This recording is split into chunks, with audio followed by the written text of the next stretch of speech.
Assalamualaikum and a very good day to my lecturers, Syarif and honorable panels. My name is IMAN BTM543 GANI, student from BA265 class 5A, and today I will be presenting my infographic entitled Verbal versus Non-Verbal Communications. Communication is something we use every day. We use whether we are talking to our family, working with colleagues, or interacting with patients. But have you ever wondered, is communication only about the word we speak? So, before we explore the answer, I would like to invite everyone to watch this short video. Good morning, sir. What can I get started for you today? What size? All right. 3 BINTI lattes. Would you care for a pastry? Nope. Mocha. 3 mocha lattes. Oof. Double chocolate chip muffin. Yum. Thank you for your attention. So, from the video, we can see that communication is more than just speaking. Our facial expressions, eye contact, gesture, body language, and even our tone of voice influence how our message is being understood. For example, if someone says, "It's okay, I'm fine," but avoid eye contact and look upset, we naturally feel that something is wrong with them. This shows that communication is not only about what we say, but also how we can say it. So, in today's presentations, I will explain the difference between verbal and non-verbal communication using the 5W and 1H approach.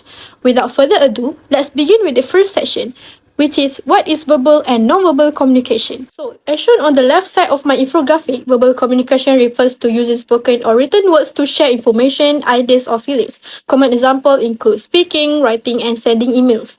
So on the right side, non-verbal communication refers to communicating without words. Instead, it uses body language such as facial expressions, eye contact, gesture, posture, and tone of voice.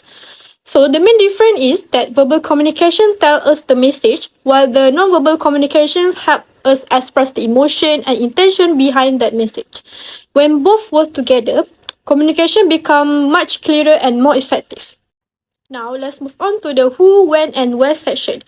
Communication is used by everyone, including employees, teachers, students, healthcare workers, and patients. We communicate in many situations such as meetings, presentation, interviews, and everyday conversation. This interaction can happen in school, hospital, workplace, and even on social media. So, this shows that effective communication is skill we use throughout our personal, academic, and professional life.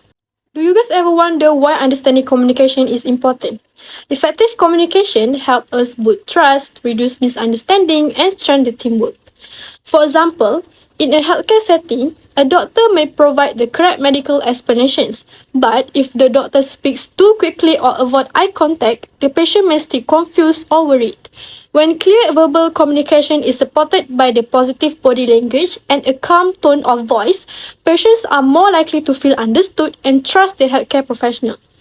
This demonstrates that both verbal and non-verbal communication play an important role in delivering quality healthcare. So, how we can improve our communication skill? For verbal communication, we should speak clearly, use simple language, listen actively, and separate facts from opinion. For non-verbal communication, we should maintain eye contact, use positive body language, match our facial expression with our message, and control our tone of voice. By practicing this skill consistently, we can become more confident communicators and build strong relationships with others. Before I conclude this presentation, here's an interesting fact. Do you know that facial expressions are considered one of the most powerful of non-verbal communication? Even without speaking, people can often recognize emotions such as happiness, sadness, anger, or fear simply by looking at someone's face. This shows that sometimes our expressions communicate even more than our words. To conclude this presentation, verbal and non-verbal communication complement each other. While words deliver the message, non-verbal cue reinforce its meaning and emotion. As future healthcare administrator, developing both communication skills will help us communicate professionally, build trust with patients and colleagues, and contribute to better healthcare services. Thank you for your attention. Have a good day ahead.